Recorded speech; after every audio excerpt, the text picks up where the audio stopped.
ஓம் குலம் தரும் செல்வம் தந்திடும் அடியார் படுதீர் ஆயின எல்லா நிலம் தரும் செய்வம் நெல் விசும்பும் அருளும் அருளோடு பெருநிலம் அளிக்கும் பலம் தரும் சொல்லை நாம் கண்டு கொண்டோம் நாராயணா என்னும் நாமம்.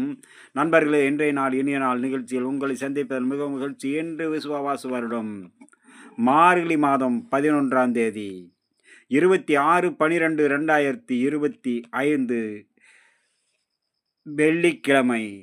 இன்றைய திதி சஷ்டி பகல் 1:44 வரை. பிறகு சப்தமி. இன்றைய நட்சத்திரம் சதயம் காலை 9 வரை. பிறகு போரட்டாதி. இன்றைய யோகம் சித்தி. கர்ணம் தைத்துளை. நேத்திரம் 1 ஜீவன் பாதி. நாள் முழுக்க சித்த யோகம் கூடிய நாள். இன்றைய நாள் கரிநாள். சஷ்டி விரதம்.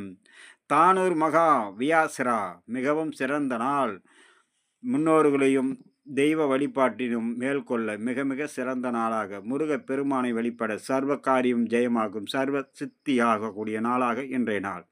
சர்வ சங்கடங்களும் விலக முருக பெருமானை வழிபட சர்வ காரியம் ஜெயமாகும். முன்னோர்கள் உங்களுடைய மூதாதையர்களை மனதார பிரார்த்தனை செய்ய சர்வ சங்கடங்களும் விலகும். அனைத்து வகையான நன்மையும் வந்து சேரக்கூடிய நாளாக இன்றைய நாள் அமையக்கூடும்.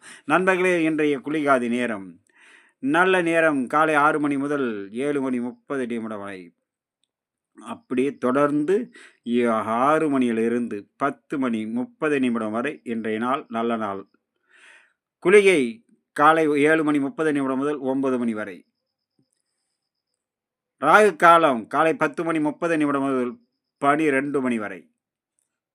யமகண்டம் பிற்பகல் 3 மணி முதல் 4:30 வரை. வார சூளை மேற்கு தென்மேற்கு பரிகாரம் வெள்ளம் காலை 10:48 வரை. நண்பர்களே, இன்றைய ராசி பலனும் நட்சத்திர பலனும். ஒவ்வொரு ராசிக்கும் அவரை சார்ந்த ராசி பலனும் நட்சத்திர பலனும். இன்றைய மேசராசிக்கு சர்வ காரிய ஜெயமாகும். நினைத்து நிறைவேறும். எண்ணங்கள் ஈடேறும். சர்வ காரிய ஜெயம் உண்டாகக்கூடிய நாளாக இன்றைய நாள் அமையக்கூடும். மேசராசியில் பிறந்தவர்களுக்கு சிறு சிறு மன உளைச்சல்கள் இருக்கும். செய்யும் வேளையில் கவனமுடன் செயல்பட வேண்டும். வீண் வாக்குவாதத்தை முழுக்க தவிர்க்க வேண்டும். மேசராசியில் பிறந்தவர்கள். மேசராசியில் பிறந்தவர்களுக்கு அஸ்வதி நட்சத்திரம் சர்வ காரிய ஜெயம்.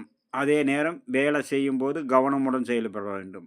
பரணி காலை 10 மணி வரை அனைவரத்திலும் பொறுமையோடு இருக்க வேண்டும். பிறகு நாள் முழுக்க சிறப்பாக இருக்கும். கிருத்திகை அனைத்து வகையிலும் நன்மை வந்து சேரும். அதே நேரம் உற்றார் உறவினர் அனைவரிடமும் பக்குவத்தோடு பழக வேண்டும்.